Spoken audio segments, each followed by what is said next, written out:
Malamig ang hangin ngayon sa Kremlin. Hindi ito ang taglamig ng Rusya. Katatapos lang matuklasan ni Vladimir Putin na mali pala ng todo ang kanyang pustahan. Inaasahan niya na susuko ang Europa, na mapapagod ang kanluran, napapanig sa kanya ang panahon. Pero may nangyari, isang bagay na hindi niya kailanman inakalang posible. Nagpasya ang Alemanya ng makasaysayang hakbang na kinumpirma ng Pransya at Reino Unido. At ngayon, 800,000 lalaki ang naghahanda. At ang pinakabrutal na bahagi, si Putin ang magbabayad para sa lahat ng ito. Simulan natin sa maling kalkulasyon na sumira sa plano ni Putin. Simple lang ang estratehiya ng leader ng Russia. Naniniwala siya na mapapagod ang Europa, na ang mga Europeo ay titingin sa kanilang mga bayarin sa kuryente, makikita ang pagtaas ng inflasyon at magpapasya na hindi sulit ang Ukraine. Malinaw ang formula ni Putin. Oras dagdag pressure sa ekonomiya ay katumbas ng tagumpay ng Russia. Pero may nangyaring nagbago sa kalkulasyong iyon. Lalong lumakas ang Europa, hindi huminga. Hindi ito simpleng pagbabago, kundi isang ganap na transformasyon. Kapag narinig mo ang bilang na 800,000, maaaring mukhang abstrakto ito, kaya gawing konkreto natin ito. Pinag-uusapan natin ang isang puwersang militar na mas malaki pa kaysa sa buong hukbong Britaniko. Isang mobilisasyon na hindi nakita ng Europa mula pa noong Cold War. Ang puwersang ito ay tinatawag na Operasyon Planong Alemanya. Ngayon siguro nagtatanong ka kung sino ang mga taong ito. Saan nanggagaling ang puwersang ito? Ang sagot, magugulat ka. Dahil ang bansang nangunguna sa pagkilos na ito ay siya mismong inakala ni Putin na hindi kailanman tutugon. Ang Alemanya. Sa loob ng mga dekada, ang Alemanya ay naging kahulugan ng pag-iingat. Pagkatapos ng ikalawang digmaang pandaigdig, binuo ng bansa ang pagkakakilanlan bilang mapayapa. Iwasan ang alitan, makipag-usap palagi, huwag palalain ang sitwasyon.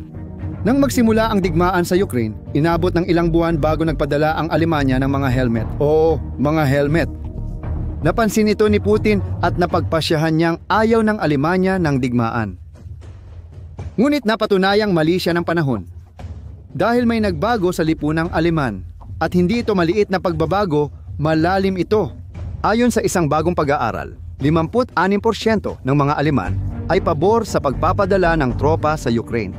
Pag-isipan mo muna yan. Higit sa kalahati ng populasyon ng Alemanya ay handang ipadala ang kanilang mga sundalo sa lupa ng Ukraine.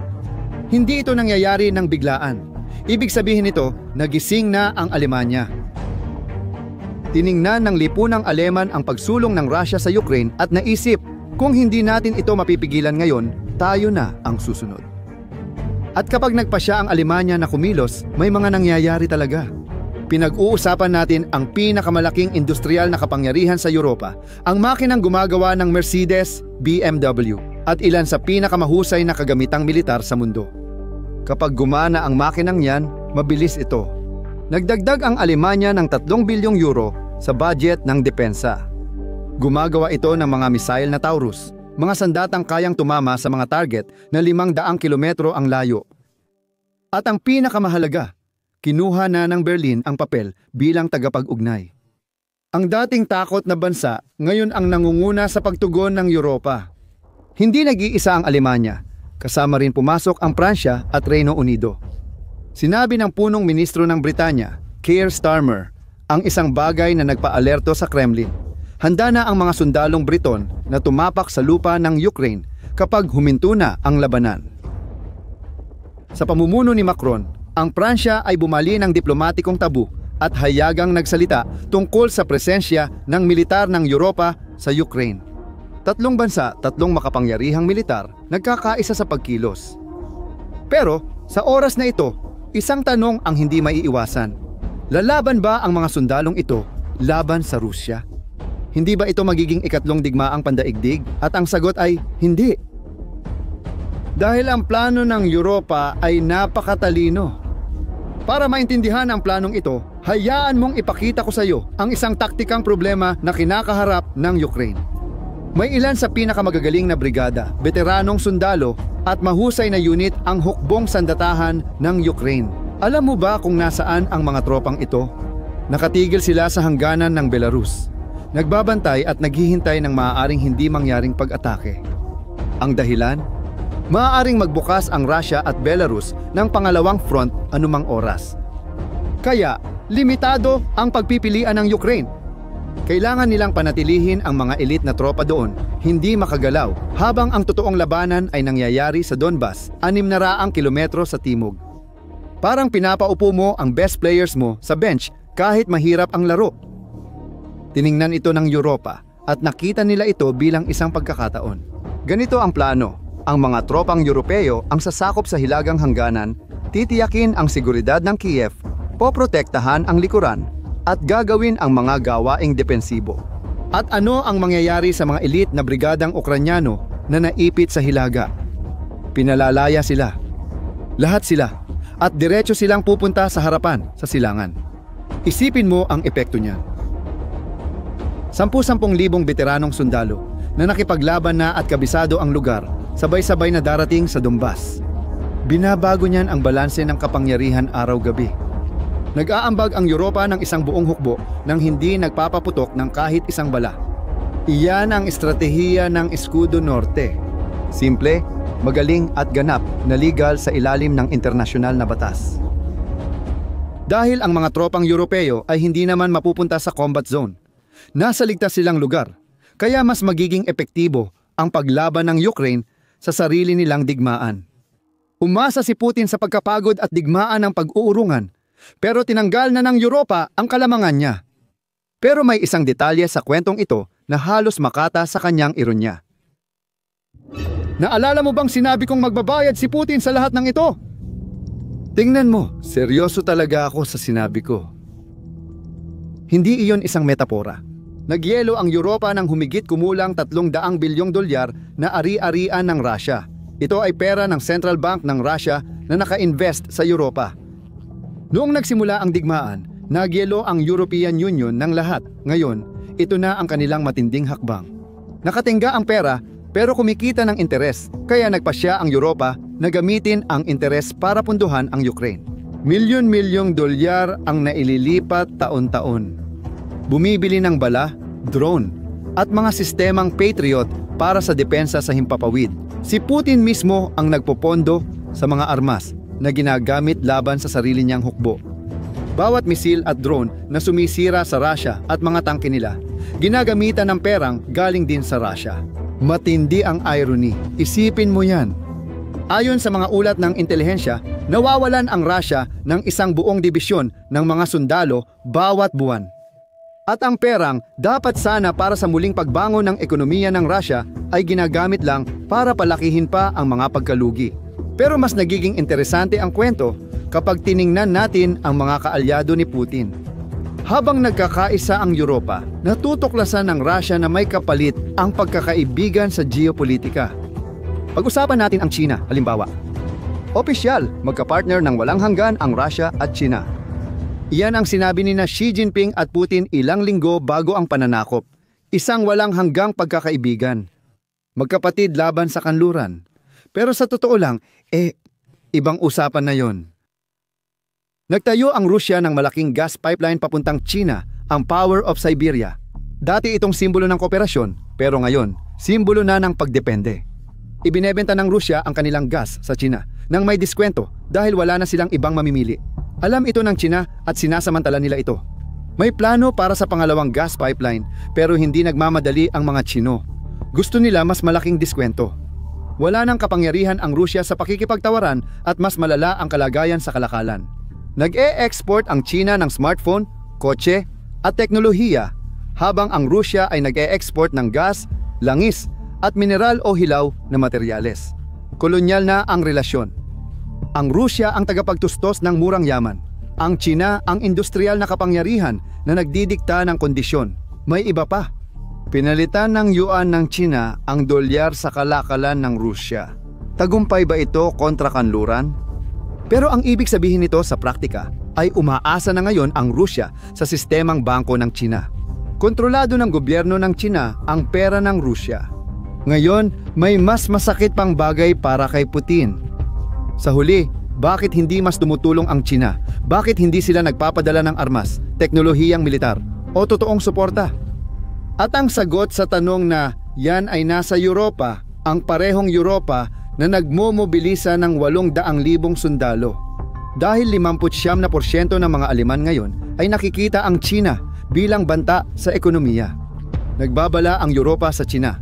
Kapag sinuportahan mo militarily ang Rusya, puputulin natin ang ugnayang pangkalakalan. Ang China naman sa kabilang banda ay tinitingnan ang lahat ng ito at tiyak na pinag-iisipan ang mga posibleng mangyari. Sa isang banda, ang Rusya isang partner na lalong humihina na bumibili ng may diskwento. Sa kabila naman, ang European Union ang pinakakumikitang merkado sa mundo. Malinaw ang pagpipilian. Ano ngayon ang ginagawa ng China?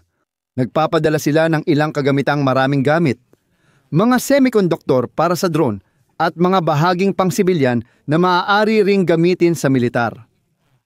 Gumagawa sila ng sapat para hindi tuluyang talikuran ang Rusya, pero malayo, sobrang layo sa suporta na kailangan ni Putin.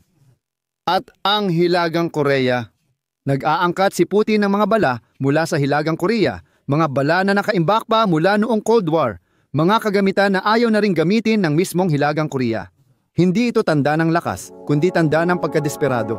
Habang ang Ukraine ay tumatanggap ng mga Taurus missile mula sa Alemanya, mga missile na kayang tumama sa Kremlin kung kinakailangan. Gumagamit ang Russia ng kalawangi na bala mula Pyongyang na nagpapakita ng malaking estratehikong pagbabago. Pero ngayon, narito ang mahalagang tanong. Kailan nga ba eksaktong mangyayari ito?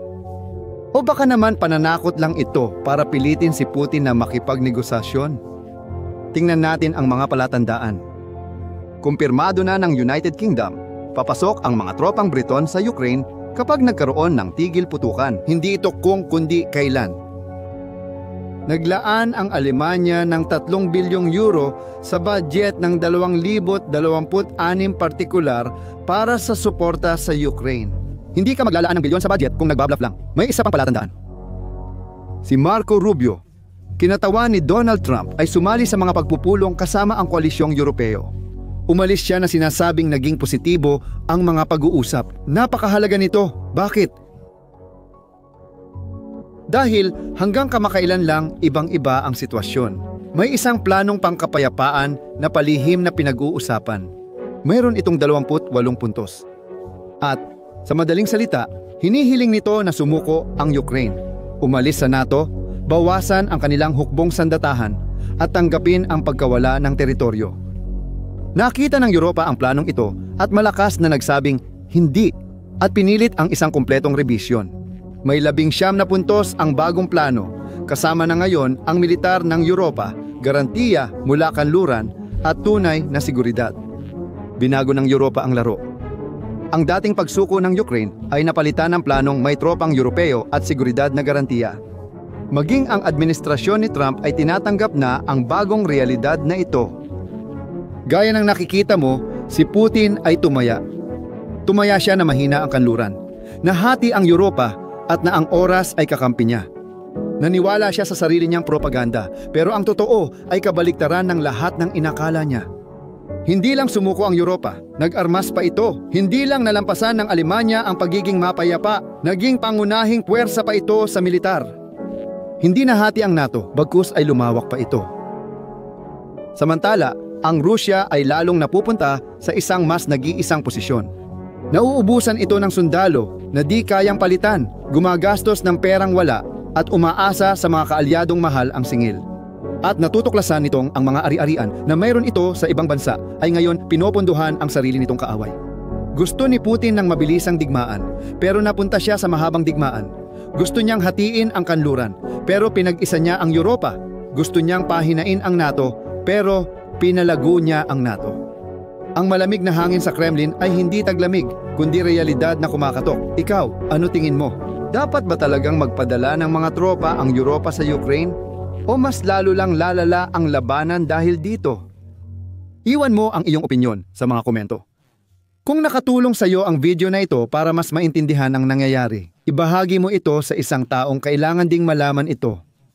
Mag-subscribe sa channel para hindi mo mamiss ang susunod na pagsusuri. Hanggang sa muli.